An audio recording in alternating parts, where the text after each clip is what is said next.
কাল দুবাইয়ের মাঠে আইসিসি চ্যাম্পিয়ন্স ট্রফির মেগা ফাইনাল। মুখোমুখি হচ্ছে ইন্ডিয়া এবং নিউজিল্যান্ড, দুই হেভিওয়েট টিম আরও একবার নিজেদের মধ্যে ফাইট করবে আইসিসি চ্যাম্পিয়ন্স ট্রফির কাপটা ওঠানোর জন্য। তো অবভিয়াসলি এখানে নিউজিল্যান্ডের ক্ষেত্রে একটা পজিটিভ দিক যে তারা এর আগে দুবাইতে খেলে গেল, চ্যাম্পিয়ন্স ট্রফির একটা ম্যাচ তারা দুবাইতে খেলেছে, অর্থাৎ পিচ সম্পর্কে তাদের কিছুটা ধারণা রয়েছে।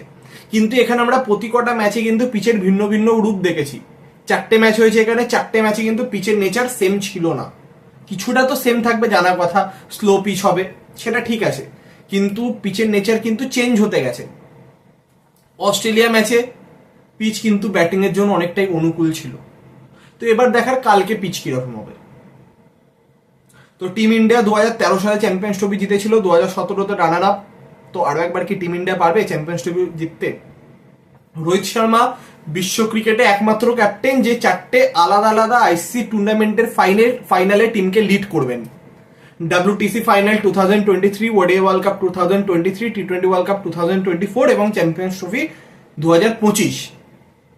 এর মধ্যে অলরেডি তিনি টি20 ওয়ার্ল্ড কাপ জিতেছেন। তো এবার কি তিনি চ্যাম্পিয়ন্স ট্রফি জিততে পারবেন?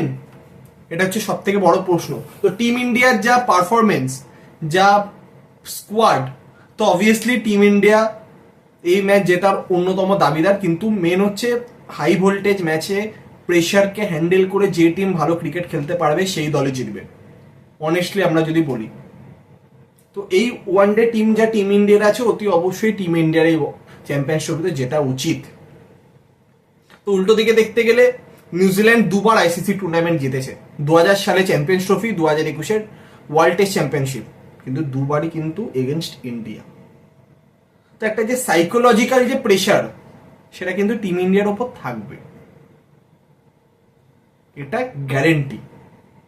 তো নিউজিল্যান্ডের ক্ষেত্রে যেমনটা খবর পাওয়া যাচ্ছে, ম্যাট হেনরির ইনজুরি রয়েছে রাইট শোল্ডারে, তো তিনি নাও খেলতে পারেন। তো তিনি যদি না খেলেন তাহলে আমার যতদূর মনে হচ্ছে স্মিথ যে স্পিন বোলার আছে তাকে হয়তো দলে আনা হতে পারে, এছাড়া কিন্তু কোনো চেঞ্জেস হবে না আমার যতদূর মনে হচ্ছে। কারণ উইলিয়ামের জায়গাতে হয়তো কনওয়েকে খেলাবেন না ম্যানেজমেন্ট হুড়োহুড়ি করে ফাইনাল ম্যাচে। তো নিউজিল্যান্ডের জন্য কার্যত সেম প্লেইং ইলেভেনই থাকবে ম্যাট হেনরিকে বাদ দিলে। এবার যদি টিম ইন্ডিয়ার প্লেইং ইলেভেন দেখি, যতদূর মনে হচ্ছে সেম প্লেইং ইলেভেনই থাকবে। তার কারণ হচ্ছে রোহিত শর্মা কখনো উইনিং ইলেভেনকে ব্রেক করতে চান না ফাইনালের আগে, সেটা আমরা 2023-এও দেখেছি। সেখানে সূর্যকুমার যাদবকে তিনি বাদ দেননি, অশ্বিনকে নিয়ে আসেননি, তিনি সেমিফাইনালে প্লেইং ইলেভেনকে নিয়েই ফাইনাল খেলেছিলেন। এবারও হয়তো তেমনটা হতে পারে, এবং যদি চেঞ্জ হয়তো কাকে চেঞ্জ করানো হতে পারে, অতি অবশ্যই একটাই অপশন, কুলদীপ যাদব বাড়ে যাবেন, তার জায়গায় যদি পিচে যদি পেস বোলারদের কিছু সহায়তা থাকে তাহলে হর্ষিত, নলে কিন্তু ওয়াশিংটন একটা good option, proper allrounder. Washington আসলে কিন্তু 9 জন প্রপার ব্যাটসম্যান থাকবে। তো এবার অনেকে বলবেন কুলদীপকে বাদ দেওয়ার কথাটা কেন আসছে। আপনারা যদি দেখেন নক আউট ম্যাচে প্রেশার মোমেন্টে কিন্তু কুলদীপ যাদব ভালো বোলিং করতে পারেন না। 2023 ওডিআই ওয়ার্ল্ড কাপ সেমিফাইনালে নিউজিল্যান্ডের বিপক্ষে একটু উইকেট পেলেও অনেক রান খেয়েছিলেন, ফাইনালে কিচ্ছু করতে পারেননি। 2024 টি20 ওয়ার্ল্ড কাপ সেমিফাইনাল ভালো বোলিং করেছিলেন, অতি অবশ্যই 3টে উইকেট নিয়েছিলেন, কিন্তু ফাইনালে পুরো ফ্লপ, এবং চ্যাম্পিয়ন্স ট্রফি সেমিফাইনালেও পুরো ফ্লপ তিনি। তো অর্থাৎ আইসিসি টুর্নামেন্টের নক আউটে কিন্তু তার থেকে যে এক্সপেকটেশন সেটা তিনি ফুলফিল করতে পারেন না, এটা আমরা দেখেছি। এবার দেখাচ্ছি রোহিত শর্মা কি তাকে দিয়ে কন্টিনিউ করবেন, না তার জায়গাতে হর্ষিতকে বা ওয়াশিংটনকে আনবেন। চান্সেস কিন্তু অনেকটাই কম, আবারও বলছি, কারণ রোহিত শর্মা ফাইনালের আগে খুব একটা প্লেইং ইলেভেন চেঞ্জ করতে তিনি বিশ্বাসী নন।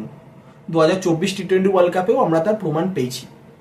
এবার দেখার কালকে প্রেশার মোমেন্টে কোন দল ভালো পারফরমেন্স করতে পারবে। আমরা ভারতীয়রা অতি অবশ্যই যাবো যাতে ভারতীয় দল এই চ্যাম্পিয়ন্স ট্রফি জিততে পারে রোহিত শর্মার ক্যাপ্টেন্সিতে।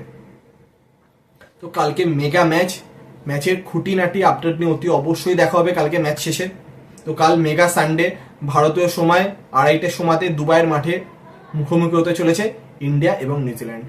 তো অতি অবশ্যই কাল ম্যাচ শেষে আবার দেখা হবে। তো আপনাদের কি প্রেডিকশন, কোন দল জিতবে, কে বেশি রান করবে, কে বেশি উইকেট নেবে, আপনাদের যাবতীয় প্রেডিকশন অতি অবশ্যই কমেন্ট করে জানান।